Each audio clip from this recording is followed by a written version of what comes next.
இயேசுவின் அன்பு. கிறிஸ்து இயேசுவின் நாமத்தினாலே உங்களுக்கு அன்பின் வாழ்த்துக்கள்.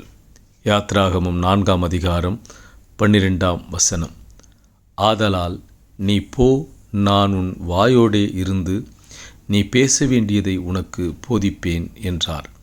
ஆம் பிரியமானவர்களே, கர்த்தர் இன்று சொல்லுகிறார், நீங்கள் பேச வேண்டியதை நான் உனக்கு போதிப்பேன், நீ கடந்து செல் என்று கர்த்தர் என்று உனக்கு கட்டளையிடுகிறார்.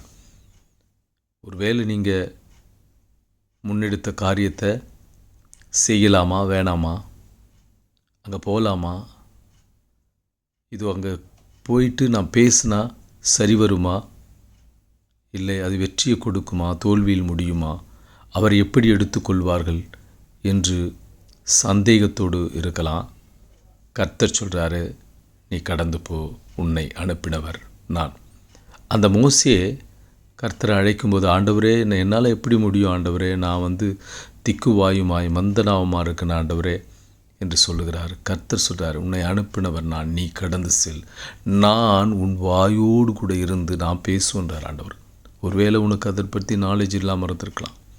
ஆண்டவரே நான் எப்படி போவேன், எனக்கு இதை பற்றி எந்த ஒரு விஷயமும் தெரியாது, எந்த நாலேஜும் இல்லையே, நான் எப்படி அவர்கிட்ட பேசுவேன், அதை எப்படி மேற்கொள்வேன், அது எனக்கு எப்படி ஜெயம் கிடைக்கும்னு சொல்லலாம். கர்த்தர் சொல்கிறார், இது சரியான நேரம், நீ கடந்து செல், நான் காரியத்தை வாய்க்க பண்ணுவேன். நீ என்ன பேசணும் நான் உனக்கு சொல்லுவேன், உன் வாயோடு வாயாயிருந்து நான் பேசுவேன், நீ கடந்து செல்லுன்னு கர்த்தர் சொல்கிறாரு. நீ அப்படியே செய், கர்த்தர் காரியத்தை வாய்க்க பண்ணுவார், ஜெயத்தை கொடுப்பார். ஆமென்.